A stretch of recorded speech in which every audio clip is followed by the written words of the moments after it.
Ocean cleanup campaign are one of the alternatives that has been suggested to improve our marine ecosystem. So this is our team that participated in this campaign. Frequently, we will see a lot of trash on our beaches, which is called marine debris. So, what is marine debris actually mean? Marine debris is any persistent solid substance that is made or processed and then disposed of or abandoned into the waters of the ocean or the Great Lakes, whether purposefully or inadvertently. Based on statistics that reported by BBC News, National Geographic and Statista, there are 5.25 trillion pieces of plastic waste estimated to be in our oceans. 269 tons float, meanwhile 4 billion microfibers dwell below the surface.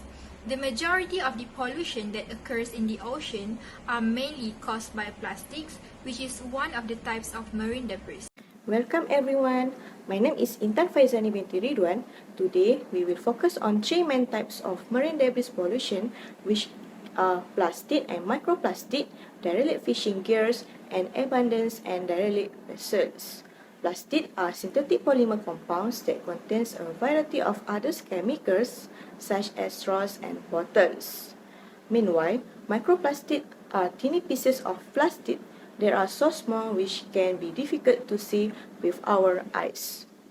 When plastic and microplastic end up in the ocean, they can be very harmful to marine animals. They might eat plastic by mistake or get tangled, such as turtle might eat a plastic straw. Second is derelict fishing gear, or known as DFG. DFG is lost or discarded gear that is no longer under the control of a commercial fishers, and gear can continue to trap and kill fish, marine mammals, sea turtles, and seabirds. Fishing gear includes nets, long lines, fish traps, and any other man-made devices designed to catch fish and can entangle marine animals and then causing injuries or deaths. Last is abandoned and derelict vessels, or known as ADVs. ADVs endanger oceans and waterways by obstructing navigational channels and then causing environmental damage. The release of hazardous substances into surrounding area by ADV may pose an immediate or future threats to wildlife and wildlife habitats. Do you ever wonder on how can our beach can be severely filthy? Some of the causes of marine debris are littering garbage and runoff. Littering garbage can originate from many sources, but most commonly it comes from human activities on land.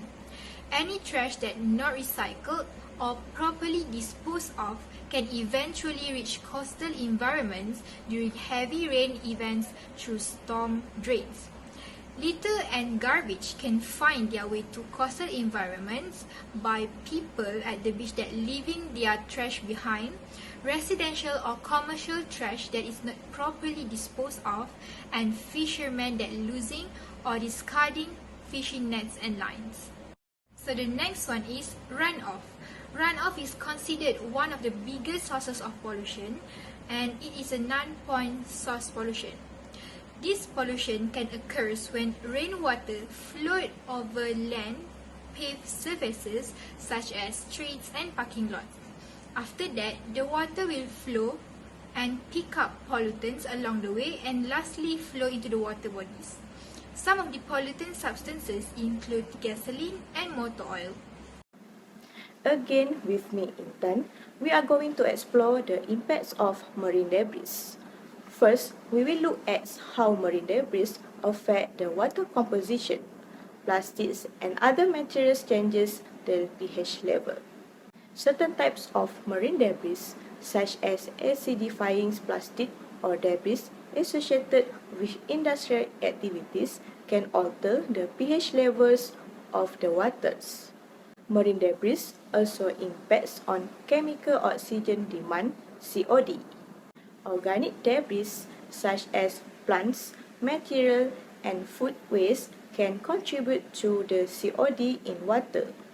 Reduced oxygen level can harm aquatic organisms, especially those sensitive to low oxygen conditions.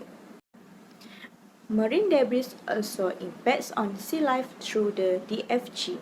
DFG are dragged along the reef by currents and storm, destroying fragile coral and their associated inhabitants. Marine debris disrupt the delicate balance on life in the ocean, such as in producers, consumers, and decomposers. The ocean cleanup campaign is a complex issue that requires a multifaceted approach. Now, let me share with you some potential solutions that can be employed in doing an ocean cleanup campaign.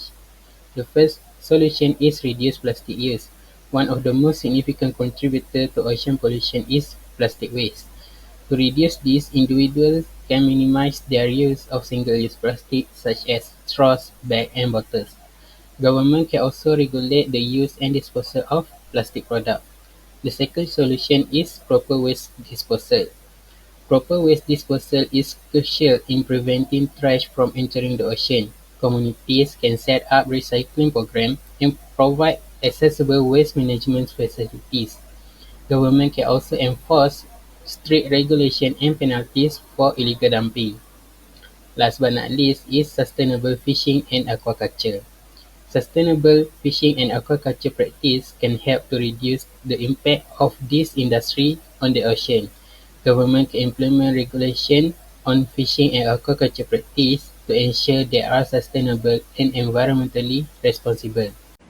So lastly, to educate others about the marine debris problem, we have invented a game that called Secret Dark Water.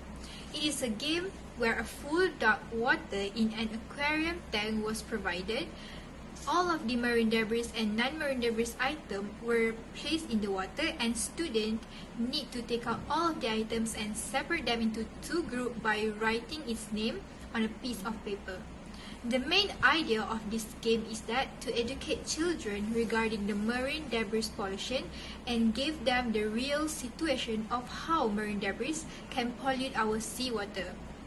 Our objective is to ensure that the children are able to identify the objects in the dark water, whether it is a marine debris or non-marine debris. And this game is purposely targeted the primary student. We choose YouTube as our platform to share the awareness and this campaign video. This is because YouTube is a powerful tool to spread awareness about the oceans. With over 2 million monthly users, we can reach a wide audience. We can engage viewers and educate them about marine ecosystem, environmental issues, and how to contribute to ocean conservation. YouTube is interactive feature allow us to connect with viewers, answer their questions, and build a community focused on protecting the oceans. Lastly, YouTube have a lasting presence. This provides an opportunity for sustained awareness and impact. Our targeted audience for the ocean cleanup campaign is all levels of citizens. The reason why we chose this target was to create a significant effect on all levels of citizens, starting from individuals to communities and even government. The first reason why we chose all levels of citizens was to increase awareness. Ocean cleanup campaigns can raise awareness about the problem of ocean pollution and its impact on marine life, human health, and environment. This can encourage individuals to become more cautious of their own action and make small changes in their daily life to reduce their impact on the ocean. Second one is community involvement. The ocean cleanup campaigns can bring together communities to work toward a common goal of cleaning up the ocean. This can foster a sense of community and cooperation, as well as provide opportunities for individuals to take action and make a tangible difference in their local environment. Last but not least is long-term impact. The ocean cleanup campaigns can have a long-term impact on the health of the ocean and its ecosystem.